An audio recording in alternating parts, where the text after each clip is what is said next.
Hello दोस्तों, स्वागत है आपका फिर से अपने यूट्यूब चैनल गौरव एजुकेटर में। तो दोस्तों, आज का हमारा topic conflict and peace building की यूनिट 1 का पार्ट 2 है। जो ये लास्ट वीडियो होगी हमारी यूनिट 1 की, यूनिट 1 इस वीडियो में कवर हो जाएगी। और यूनिट 1 का फर्स्ट पार्ट मैंने इस वीडियो में ले लिया, इसमें वॉइस थोड़ी क्लियर नहीं थी, तो आप ईयरफोन्स लगा कर उसको सुन सकते हो। बाकी मैंने क्लियर करके पूरा समझाया है, और आज भी मैं थोड़ा एग्जाम्पल और अपने तरीके से समझाऊँगा आपको। सेकंड पार्ट में पीस बिल्डिंग, हमारी पीस बिल्डिंग रह रही है, पीस बिल्डिंग आज इसमें कवर हो जाएगी पूरी। तो दोस्तों, पीस बिल्डिंग के हम इसमें फैक्टर, अप्रोचेस और फॉर्मेट, इन तीनों को एक ही चीज़ बोला जाता है। पीस बिल्डिंग के 3 पार्ट्स हैं, पीस कीपिंग, पीस मेकिंग और पीस बिल्डिंग। ओके, अब पीस बिल्डिंग के डायमेंशंस, जो कि स्ट्रक्चरल डायमेंशंस, रिलेशनल डायमेंशंस, और अगला है पर्सनल डायमेंशन। और पीस के कुछ 2 पार्ट्स होते हैं, नेगेटिव और पॉजिटिव, ये भी हम जानेंगे। पीस की कुछ एजेंसीज़ हैं, उनके बारे में भी हम आज चर्चा करेंगे। तो दोस्तों, चलिए शुरू करते हैं। पीस बिल्डिंग, सबसे पहले पीस बिल्डिंग होता क्या है? पीस बिल्डिंग का मतलब सब समझ होगा, शांति की स्थापना। तो दोस्तों, पीस बिल्डिंग का अप्रोच, फॉर्मेट या फिर जो आप बोलते हो फैक्टर्स, उसको हम जान लेते हैं। पहला है पीस कीपिंग। पीस कीपिंग मतलब शांति की स्थापना या व्यवस्था करना, शांति की व्यवस्था करना। अब शांति की व्यवस्था, पीस कीपिंग का मतलब था शांति की व्यवस्था करना। अब मान के चलिए ये ए देश है और ये बी देश है, इन दोनों के बीच हो गया युद्ध। मान लीजिए इंडिया है और ये है पाकिस्तान। अब इन दोनों के बीच युद्ध छिड़ चुका है, ठीक है। आप पुलवामा अटैक का एक एग्जाम्पल भी ले सकते हो। इन दोनों के बीच युद्ध छिड़ चुका है, ठीक है। पाकिस्तान ने इंडिया पर कर दिया अटैक, और इंडिया ने भी अब कर दिया पाकिस्तान पर अटैक। अब दोनों में हो चुकी है बहुत बुरी लड़ाई, ठीक है। अब लड़ाई बढ़ रही है भाई, खून खराबे तक चली गई है। अब ऐसे में यूएन को खबर पहुंच गई, यूएन ने देखा कि ये तो लड़ाई काफ़ी आगे तक बढ़ रही है, तो उसने क्या करा, पीस कीपिंग की व्यवस्था करी। पीस कीपिंग मतलब शांति की व्यवस्था करना। उसने जल्दी से पीस कीपिंग करा। पीस कीपिंग मतलब उसने अब जल्दी से ऑर्डर दिया कि भाई अब तुम ना वहाँ से अटैक करोगे, ना तुम वहाँ से अटैक करोगे। तो दोनों का अटैक क्या हुआ, रोक दिया। तो क्या हुआ, बीच में पीस कीपिंग, शांति की व्यवस्था हो गई। अब भाई साहब, ऐसा तो नहीं हुआ ना कि ये शांति की व्यवस्था परमानेंट हो गई है। ये शांति की व्यवस्था परमानेंट तो बिल्कुल नहीं हुई है, क्योंकि ये कुछ समय के लिए उन्होंने पीस कीपिंग कर दिया, मतलब शांति की व्यवस्था कर दी है। यहाँ पे इंडिया पाकिस्तान को रोक दिया है, दोनों में से कोई अटैक नहीं करेगा, वरना हम आपके खिलाफ एक्शन लेंगे, ठीक है। अब हो गई शांति, ठीक है। तो आपको समझ आ गया पीस कीपिंग का मतलब क्या होता है, शांति की व्यवस्था करना, ठीक है। अब अगला है हमारा पीस मेकिंग। अब शांति को कैसे बनाते हैं? अब मान के चलो भाई, युद्ध है, युद्ध को हमने व्यवस्था करके रोक दिया, ठीक है। अब हम शांति को कैसे बनाएंगे? अब इनके भी युद्ध तो हुआ, इंडिया और पाकिस्तान, इन दोनों को युद्ध हुआ। अब भाई ये दोबारा हो सकता है, तो इसके लिए भाई शांति बनाने के लिए क्या करना पड़ेगा, दोनों के जो नेता हो, इनकी बातचीत करवानी पड़ेगी, ठीक है। अब क्या हुआ, यूएन वालों ने अपने पीस कीपिंग के बंदे भेजे, मतलब अपने राजदूत भेजे, कुछ इंडिया में कुछ पाकिस्तान में। अब उन दोनों को बातें समझाई कि भाई थोड़ा समझौता कर लो, बातचीत कर लो यार, ये लड़ाई झगड़ा ख़त्म करो, ठीक है। यूएन में ऐसा बोला। अब जब दोनों नेताओं ने बातचीत करी, समझौता किया, समझौता हुआ, तो क्या हुआ, पीस मेकिंग हुआ। मतलब कि शांति बनाने की एक स्थापना की कोशिश की गई, मतलब शांति बनाने का एक समझौता किया गया, ठीक है। अब पीस कीपिंग, शांति की व्यवस्था हुई उस टाइम। पीस मेकिंग, शांति का समझौता हुआ इसके अंदर।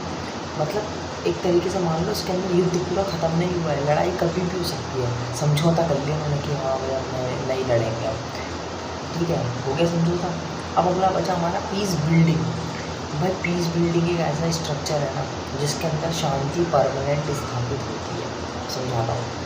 अब क्या होगा पीस बिल्डिंग में, अब जब इंडिया पाकिस्तान की लड़ाई हुई, अब हम एकदम ना इस लड़ाई की जड़ तक जाएंगे। भाई ये लड़ाई हो क्यों रही है, भाई इस लड़ाई को हम सॉल्व कैसे करें, इसके अंदर हम कारण जानेंगे क्यों हो रही है लड़ाई भाई।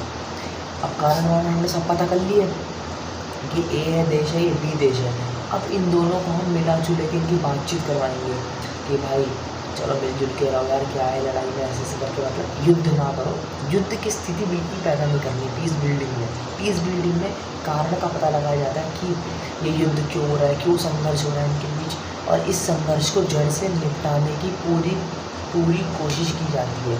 जैसे कि यूएन द्वारा राजदूत भेजे गए, अब इन दो राजदूत क्या करेंगे, इंडिया पाकिस्तान के बीच बातचीत करवाएंगे, बोलेंगे व्यापार करो, एक दूसरे के साथ ट्रेड करो, लेन देन करो, ठीक है, टेक्नोलॉजी के मामले में, हर चीज़ के मामले में। अब देखो जब टेक्नोलॉजी आना जाना होगा, व्यापार होगा, जब दोनों में बातचीत होगी तो लड़ाई तो अपने आप ख़त्म हो जाएगी, तो पीस बिल्डिंग की होगी ना स्थापना अपने आप।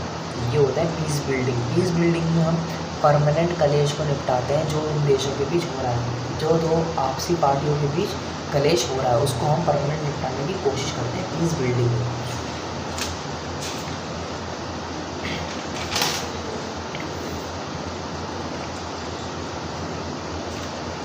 अब देखो दोस्तों, अब हमारे पीस के कुछ डायमेंशंस हैं, पीस के पार्ट्स भी बोल सकते हो उसको, डायमेंशन भी है, टाइप कुछ भी, पॉजिटिव और नेगेटिव, ठीक है।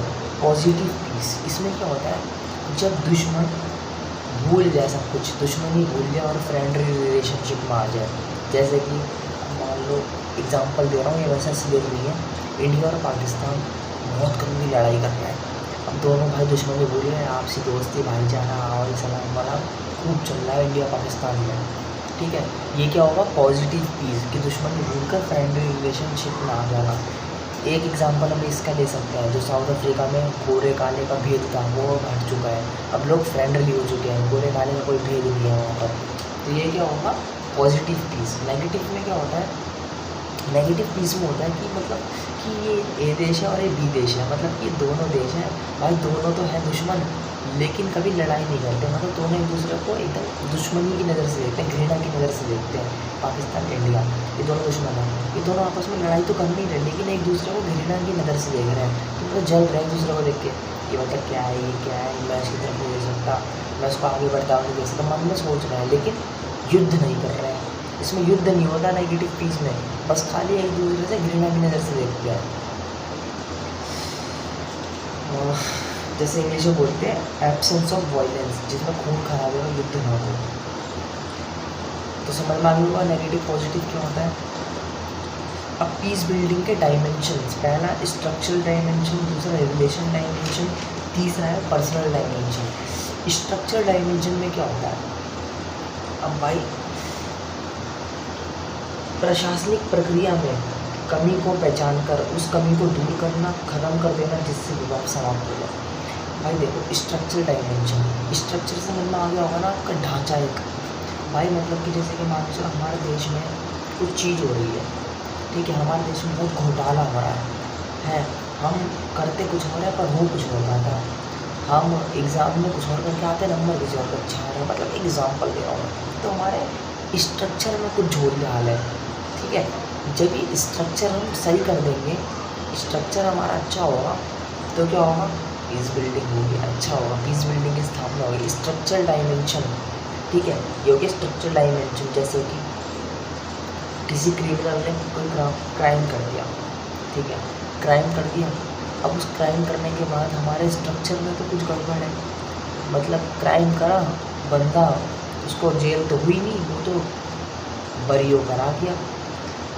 कैसे बरी होकर आ गया, कुछ स्ट्रक्चर में गलती है, ठीक है, क्योंकि उसके पास सबूत नहीं था, अपोजिट पार्टी के पास सबूत नहीं था किसने गलती करी, लेकिन वो गलती है उसकी, फिर भी वो सबूत नहीं देने की वजह से बेचारा वो बच गया, दूसरा बंदा जिसने ऐसा कांड किया था।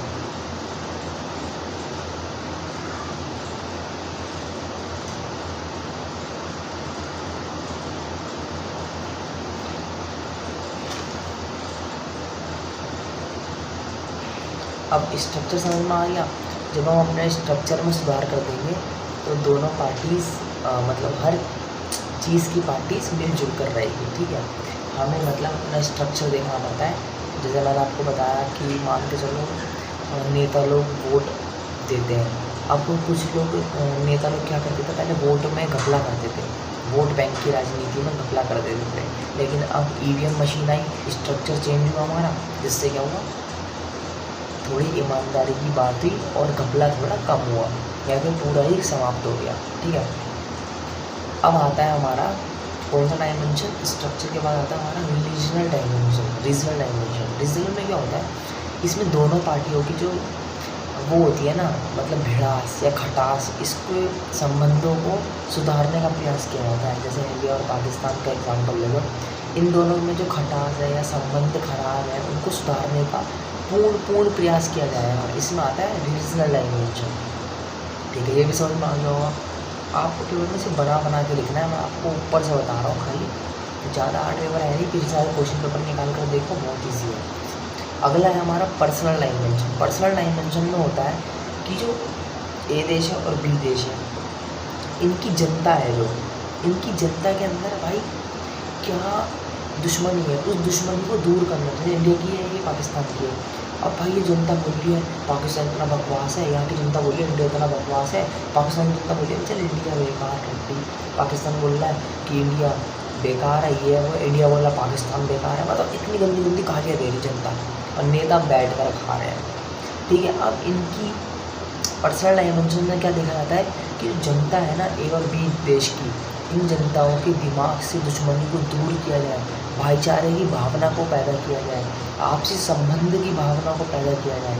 इसमें आता है पर्सनल डायमेंशंस।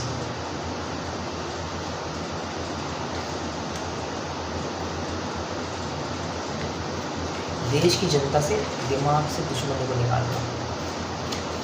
अगला है हमारा एजेंट्स। अब भाई जब देशों में लड़ाई होती है तो यूएन क्या करता है, अपने एजेंट भेजता है। तो उन एजेंट्स के नाम क्या होते हैं, जैसे हम एजेंसीज वगैरह बोल देते हैं, piece keeper, NGOs, national government, local people. आप इनको लिख कर आ सकते हैं, यानी याद भी कर सकते हैं।